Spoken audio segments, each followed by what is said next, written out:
이유가 있다 이 내용입니다. 난된데 붙입니다. 그리고 두 번째는 내가 왜 죄인인가. 세 번째는 사탄을 먹으면 실패한다. 그리고 하나님을 만나야 한다. 그리스도는 모든 문제의 답이다. 구원이란 무엇인가? 신앙생활을 어떻게 하는가? 교회란 무엇인가? 그래서 고통과 불행에는 이유가 있다는 제목입니다. 첫째, 인간이 삶 속에는 불행과 고통이 늘 찾아오죠. 요즘에도 이런 사건을 보면서 우리는 이 자리에 앉아 있지만, 어떤 사람 집에서 예배 드리지만은 병원에 있고 격리되어 있고 또 집에서 격리 가운데 있는 사람들이 있다는 거죠. 욥기서를 보면 인생의 고통에 대한 부분을 얘기합니다. 인생은 고난을 위하여 났나니 마치 불꽃이 하늘로 올라간 같이 인생은 고난이 있다는 거죠. 그래서 고난에 대할 때 우리가 어떤 자세로 대하느냐, 이것이 참으로 중요한 겁니다. 인간의 삶 속에는 불행과 고통이 늘 찾아옵니다. 질병에서 찾아오는 고통이 있죠. 질병에서. 그리고 경제 문제로 찾아오는 고통이 있고, 관계에서 오는 고통이 있습니다. 그리고 더 큰 불행은 영광이 없는 삶이라는 거죠. 삶에 의미가 없다는 거죠. 그리고 고통과 불행의 뿌리는 밖에 있는 것이 아니라 우리 자신에게 있다라는 것을 말씀하게 됩니다. 그래서 질병에서 오는 고통을 본다 할 때 사도행전의 8장에 보면 나오는 말씀입니다. 그 흩어진 사람들이 두루 다니며 복음의 말씀을 전할 때 무리가 빌립의 말도 듣고 행하는 표적도 보고 한 마음으로 그가 하는 말을 따르더라. 많은 사람에게 붙었던 더러운 귀신들이 크게 소리 지르며 나가고 또 많은 중풍병자와 못 걷는 사람이 나으니 그 성에 큰 기쁨이 있더라. 질병으로 고통당하는 사람이 하나님의 종을 만나서 치료되는 그 상황을 기록한 거죠. 그래서 여러모로 지금도 현대 과학이 발전했지만은 많은 질병으로 인한 그 고통을 받고 있는 사람들이 참으로 많습니다. 과학이 발전하면서 또 질병도 발전하는 거죠. 코로나가 들어온 것이 변식된다는 거죠. 변식. 그것은 그것도 발전한다는 것입니다. 경제적으로 오는 고통입니다. 저번에 북경에 어떤 목사님에게 전화했는데 그분이 얘기합니다. 2020년은 살아남기만 하면 되는데 코로나가 언제 나게 덮칠지 모르고, 코로나가 끝나기도 전에 지금 또 메뚜기 재앙이 이렇게 중국을 향해서 나가고 있잖아요. 중국에서는 오리 10만 마리 그리고 많은 다육을 통해서 그것을 이렇게 대처하고자 하지만은 그것이 가능할까? 이것은 숙제로 남는 거죠. 그래서 경제적으로 오는 고통. 요즘에 보면 출근해야 되냐 말아야 되나 이런 상황 속에서 회사가 정상으로 돌아가야 되냐 돌아가지 말아야 하는 상황 속에서 많은 사람들이 걱정하는 것이 뭡니까? 경제적인 문제죠. 경제적인 문제. 지금도 경제가 어려운데 출근 안 하면 어떻게 되냐? 그러나 경제보다 더 무서운 것이 뭐예요? 우리 건강이고 우리 생명이라는 거죠. 그래서 누가복음 15장에 보면 그 탕자의 비유가 나오는 거예요. 탕자의 비유. 탕자가 아버지 품을 떠나서 아버지가 살아실 때 그 돈을 갖고 나가서 허랑방탕히 사용하다가 나중에 거지가 되고 돼지 먹는 그 음식을 먹고자 하지만은 주는 자가 없어서 경제적으로 극심한 고난 가운데 겪게 된 것을 우리가 보게 됩니다. 경제적인 문제로 오는 고통. 그리고 관계로부터 오는 고통입니다. 관계로 오는 고통. 마태복음에 보면 예수님께서 말씀하죠. 내가 이 땅에 무엇을 주러 왔다고 얘기합니까? 검을 주러 왔다는 거죠. 아버지와 아들이, 어머니와 딸이, 또 여러모로 원수는 어디 있다? 가정에 있다, 이렇게 얘기합니다. 그러나 예수님을 믿는 것 때문에 다가오는 여러 가지 그 관계에서 오는 그런 문제에 대한 그 부분을 얘기하고 있는 거죠. 어디 보면 지금도 보면 전쟁이 계속 이렇게 전쟁의 소문이 나타나고 전쟁이 계속 이렇게 시작하고자 하는 이런 가능성을 우리가 많이 보게 되는데, 어떻게 보면 종교 전쟁이죠. 사상이 같지 않다는 거죠. 하나는 이슬람교 믿는, 하나는 기독교 믿는, 또 여러모로 경제적인 전쟁 때문에 경제적인 상황 때문에 전쟁이 일어나는 거죠. 그래서 여러 가지 그 관계에서 오는 고통, 저희 모임에서도 저번에 우리 모임을 하면서 좀 힘들었는데 제가 이튿날에 기도가 안 돼서 말씀을 묵상했는데 하나님께서 이런 마음을 주는 거예요. 이스라엘 백성들이 애굽에서 나와서 광야에 있는 동안에 고라당이 있었지 않냐. 고라당. 그 다윗에게 아들들이 많았는데 그 가운데 압살롬이라는 놈이 있었잖아요. 압살롬. 그리고 예수님에게 12제자가 있었는데 그 가운데 가룟 유다가 있지 않았냐. 이런 생각을 주는 거예요. 그래서 제가 많이 위로를 받았어요. 이 땅에서는 완벽할 수가 없다는 거죠. 완벽한 조직과 완벽한 단체는 있을 수가 없다는 거죠. 고통, 관계에서 오는 고통입니다. 이게 창세기 37장의 내용입니다. 그의 형들이 아버지가 형들보다 그를 더 사랑하심을 보고, 이것은 요셉에 대한 얘기죠. 요셉에게 야곱이 무슨 옷을 입힙니까? 채색 옷을 입히죠. 야곱이 요셉을 더욱 사랑하게 된 것은 자기가 제일 사랑하는 아내에게서, 라헬에게서 난 자식이고, 또 요셉이 또 귀엽게 놀았겠죠. 그래서 형들에게 시기를 받는 장면입니다. 그래서 보면 우리 조선족들도 한국에 와서 이런 관계 속에서 오는 고통을 많이 겪는 것을 보게 됩니다. 예를 들어서 예전에 중국에서 한국 왔을 때 우리도 한국 가겠다, 형제들에게 도와달라 하는데 도와주지 않잖아요. 그러면서 어떻게 되나요? 형제들이 완전히 원수처럼 되고, 자녀 기간 부자간에도 이렇게 관계가 상당히 힘들어지는 모습들을 우리가 보게 됩니다. 그래서 관계에서 오는 고통, 그리고 보면 더 큰 불행이 있는데 영광이 없다는 거죠. 많은 사람들이 내가 무엇을 얻으면, 내가 성공하면, 내가 높은 지위를 얻으면 괜찮다고 생각하는데 그거 노력해서 그것을 얻었잖아요. 많은 사람들이 얻었잖아요. 얻었는데 어떻게 됩니까? 상당히 또 마음에는 참된 평안이 없는 모습을 보게 되죠. 우리가 성경에서 삭개오를 보면 가히 알 수가 있어요. 삭개오는 키가 작은 사람이다. 그래서 그는 어떻게 보면 가문은 구체적으로 나오지 않았지만 그는 열심히 공부를 한 거예요. 어릴 때 많은 업신여김을 받았기 때문에 열심히 공부해서 그는 어떻게 보면 로마가 통치하는 시대, 유대 나라의 세리장이 됐잖아요. 그럼에도 불구하고 그는 엄청나게 신령이 갈급했어요. 그래서 그는 예수님에 대한 소문을 들으면서 예수님을 만나겠다고, 성경에 보면 뽕나무에 올라갔다고 얘기하죠. 그래서 예수님께서 삭개오를 보면서 내가 오늘 내 집에 유하여야 되겠다. 그러면서 그 삭개오가 너무 기뻐서 기쁨으로 자기 집에 맞이하고 잔치를 베푸고, 그리고 예수님과 많은 사람들 앞에서 자기가 거식한 것, 자기가 탈취한 것을 사배를 갖겠다고 하면서 할 때 예수님께서 하신 말씀이 뭐예요? 아브라함의 자손이라는 거죠. 삭개오. 내가 이런 잃어버린 차를 찾아 구원하기 위해서 오셨다고 예수님께서 말씀하는 거예요. 인생의 큰 불행은 바로 영광이 없다는 거죠. 우리가 성공하고 우리가 많은 것을 얻었다 할지라도 주님이 우리 가운데 거하지 아니하면, 주님이 통치가 임하지 아니하면 우리에게는 참된 삶의 가치가 없다는 것을 말씀하고 있습니다. 고통과 불행의 뿌리는 밖에 있는 것이 아니라 안에 있는 것을 많이 보게 됩니다. 많은 사람들이 환경을 탓하고 다른 사람을 탓하고 정부를 탓하고 여러 가지를 탓합니다. 그러나 우리들은 지금 이런 심각한 상황 속에서 먼저 우리가 회개해야 되죠. 중국 교회가 회개해야 되고 한국 교회가 회개해야 되는 거죠. 한국의 교회 역사 가운데도 보면 한국 역사가, 기독교 역사가 어떻습니까? 천왕에게, 일본 천왕에게 다 상당히 많은 교회 목회자들이 다 항복했잖아요. 우상 숭배했잖아요. 신사 참배했잖아요. 그래서 신사 참배 입으로만 한 것이 아니라 물에서 세례받는 것처럼, 그런 행사를 했다는 거죠. 그래서 남북이 갈라지고 또 여러 가지 상황이 벌어진 것을 보게 됩니다. 지금 또 광화문의 사건도 있고 여러 가지 사건도 있겠지만은 또 많은 목사님들도 거기에 대해서 반대 의견을 갖고 있는 사람들이 분명히 있는 거예요.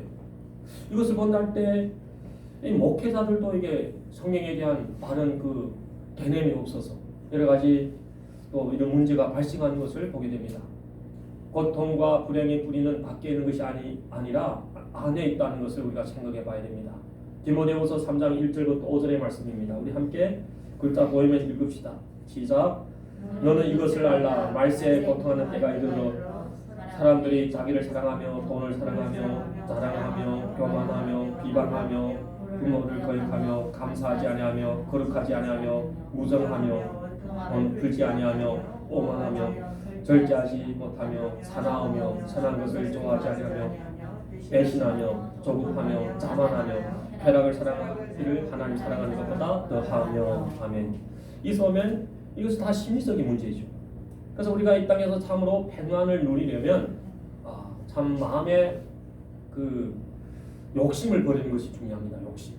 사람은 야고보서에 말씀하시다시피 뭐라고 말씀하나요? 욕심이 잉태한즉 죄를 낳고 죄가 장성한즉 사망을 낳느니라. 그래서 욕심이 버려질 때, 욕심이 어떻게 버려질 수가 있을까요? 예수님이 주되심을 인정하고, 예수님이 왕되심을 인정하고, 나는 청지기, 나는 종으로서의 삶을 우리가 선택할 때 가능한 거죠. 우리 마가복음의 말씀 함께 읽어봅시다. 마가복음에 보면 속에서 곧 사람의 마음에서 나오는 것은 악한 생각, 곧 음란과 도둑질과 살인과 간음과 탐욕과 악독과 속임과 음탕과 질투와 비방과 교만과 우매함이니 이 모든 악한 것이 다 속에서 나와서 사람을 더럽게 하느니라. 아멘. 만물보다 심히 거짓되고 부패한 것이 뭐랬어요? 인간의 마음이라는 거죠. 인간의 마음. 그래서 우리가 이 땅에 살아가면서 참 고통의 원인, 여러 가지 경제적으로 또 관계에서 여러 가지 상황에서 오는 고통도 있겠지만은 우리 마음의 그 고통의 그 원인이 되는 그 가장 기본이 된다는 것을 우리가 깨달아야 됩니다. 그러면 인간의 모든 고통과 불행이 왜 오느냐? 이 부분을 우리가 잠깐 봅시다. 인간이 설명하는 원인은 육체적인 문제라고 얘기합니다. 정치, 경제, 철학, 과학, 환경 이게 다 답을 있다고 생각하죠. 근데 성경은 뭐라 하나요? 성경은 영적인 문제라고 얘기하죠. 영적인 문제. 사람은 영혼과 육으로 되어 있고 데살로니가전서 5장의 23절에 보면 그렇게 되어 있죠. 영은 영원한 존재고 이 사람의 영이 영의 본체이신 하나님과 온전한 관계에 있을 때만 사람은 생명력이 있고 만족하고 행복하다는 거죠. 그 영적인 문제를 다룬다는 거예요. 영적인 문제. 예수님도 영적인 문제를 다루면서 질병을 치유하는 장면을 많이 보게 됩니다. 그래서 어떤 중풍병자가 왔을 때 예수님 뭐라고 말씀하나요? 내 죄의 사함을 받았느니라. 영적인 문제라는 거죠. 그래서 영적인 문제가 해결됨으로 인하여서 그 중풍 환자가 침상을 갖고 돌아가게 되는 모습을 우리가 보게 됩니다. 우리가 보면 사람을 이렇게 나누고 있죠. 영, 혼, 몸으로 이렇게 나누고 있습니다. 우리들은 하나님 안에서 이 모든 것이 구원받아야 되는 거죠. 영과 혼과 육체가 하나님 안에서 강건하기를 원하신다고 말씀합니다. 우리 영혼만 구원받는 것이 아니라 우리 몸도, 우리 지성도 하나님 안에서, 이성도 하나님 안에서 변화를 받아야 되는 거죠. 그러기 위해서는 하나님 말씀으로 묵상하고 하나님 말씀 앞에서 가까이 하는 삶이 중요한 것임을 말씀하고 있습니다. 여기서 보면 선악과를 먹음으로 하나님과 단절되죠. 하나님과 단절됨으로 인해서 어떻게 됩니까? 에덴 동산에서 추방받고 죽음을 초래하게 되는 거죠. 근데 예수님이 십자가에서 죽음으로 인하여서 우리 영이 다시 하나님 안에서 회복되는 모습을 말씀하고 있습니다. 그래서 인간의 고통과 불행을 가져다 주는 것은 영적인 문제에 우리가 초점을 두는 것이 또 건전한 신앙생활이 아닌가 생각합니다. 그래서 보면 인간의 고통과 불행을 가져오는 것은 영적인 문제다. 하나님의 말씀을 떠났기 때문에 그렇다는 거죠. 신명기 28장도 레위기 26장에도 이 부분을 얘기하고 있습니다. 하나님의 말씀을 떠나서 불순종하면서 살아감으로 인해서 여러 가지 고난과 재앙과 많은 문제들이 다가오게 됨을 말씀을 주고 있는 겁니다. 또 사탄 마귀의 지배를 받는 삶이죠. 사탄 마귀의 지배를 받는 삶. 말씀을 떠났다는 것은 바로 사탄의 말을 듣는 거죠. 사람은 손바닥이 있고 손등이 있는 것처럼 우리가 이 땅에 살아가면서 하나님의 말씀을 듣지 아니하면 분명히 사탄의 말을 듣게 된다는 것을 말씀하고 있어요. 예수님은 베드로에게 육신이 생각을 하는 베드로에게 사탄아 떠나가라고 얘기하고 있습니다. 그래서 뱀의 말을 들었던 그 아담 하와의 그 상황은 상당히 비참하게 된 모습을 우리가 창세기 3장에서 다시 한번 보게 됩니다. 그리고 에베소서에서 우리에게 얘기하죠. 우리 상황이 어떤 상황이냐? 그때 너희는, 우리 함께 읽어봅시다. 그때 너희는 그 가운데서 행하여 이 세상 풍속으로 공중의 권세 잡은 자를 따랐으니 곧 지금 불순종의 아들들 가운데서 역사하는 영이라. 전에는 우리도 다 그 가운데서 우리 육체의 욕심을 따라 지내며 육체와 마음이 원하는 것을 하여 다른 이들과 같이 본질상 진노의 자녀였더니, 결론적으로 보면 진노의 자녀라는 거죠. 왜서 진노의 자녀냐? 세상 풍조를 따르고 공중의 권세 잡은 자를 따르고 불순종의 아들들 가운데서 역사하는 영의 지배를 받고 육체와 욕심이 원하는 대로 행하기 때문에, 마음이 원하는 대로 행하기 때문에 그런 상황이 벌어진다는 것을 말씀합니다. 세 번째로 보면 죄와 저주와 사망의 운명에 묶이는 삶이죠. 하나님 말씀을 떠났을 때 죄와 저주, 사망의 운명. 죽음이라는 것을 제일 처음으로 경험한 사람은 누굴까요? 죽음을 제일 처음 경험한 사람은 아벨이죠. 아벨. 또 간접적으로 제일 처음 경험한 사람은 아담과 하와였죠. 아담과 하와가 하나님 말씀을 불순종함으로 인하여서 하나님께서는 직접적으로 그에게 그 고통을 경험하게 한 것이 아니라 그 아들이 죽음을 통해서 엄청난 그 죽음에 대한 그 비통함을 느끼게 한 것을 우리가 보게 됩니다. 죄와 저주와 사망의 운명에 묶이게 됩니다. 하나님 말씀을 떠났을 때. 그래서 이러한 영적인 문제를 어떻게 해결할 것이냐, 몇 가지로 이렇게 말씀을 정리하는데, 요한복음 3장 16절 이 말씀이 성경에서 상당히 중요한 구절이죠. 우리 함께 봉독합시다. 하나님이 세상을 이처럼 사랑하사 독생자를 주셨으니 이는 그를 믿는 자마다 멸망하지 않고 영생을 얻게 하려 하심이니라. 요한일서 3장 8절. 죄를 짓는 자는 마귀에게 속하나니 마귀는 처음부터 범죄함이라. 하나님의 아들이 나타나신 것은 마귀를 멸하려 하심이라. 로마서 8장. 그러므로 이제 그리스도 예수 안에 있는 자에게는 결코 정죄함이 없나니 이는 그리스도 예수 안에 있는 생명이 생명의 법이 죄와 사망의 법에서 너를 해방하였습니다. 아멘. 영적인 문제를 해결해야 된다는 거죠. 그래서 세계적으로 보면 지도를 본다 할 때 영적인 문제가 해결되지 않는 나라와 국가들, 민족들이 어려움과 고통 가운데 있는 모습들을 우리가 계속 보게 되는 거죠. 그래서 영적인 문제는 하나님으로부터, 하나님 안에서 관계 속에서 해결된다는 것을 보게 됩니다. 결론으로 말하면 예수 그리스도가 유일한 해답이라는 거죠. 예수님이 해답입니다. 인생의 삶에 문제가 있을 때, 관계 속에서 문제가 있을 때, 경제적인 문제가 왔을 때, 여러 가지 삶에 여러 가지 역경이 왔을 때 상당히 많은 부분에 있어서 예수님이 해답을 준다는 거죠. 그래서 예수님 앞에 나왔던 많은 사람들은 여러 가지 종류의 문제를 갖고 오는 거죠. 질병의 문제, 관계의 문제, 심령의 문제, 여러 가지 문제를 갖고 오는데 주님과 얘기하다가, 주님과 기도하다가 주님이 치료하시고 그들을 해결하여 주시는 것을 보게 됩니다. 인간의 영적인 문제는 인간을 창조하신 하나님 외에는 해결이 불가능하다.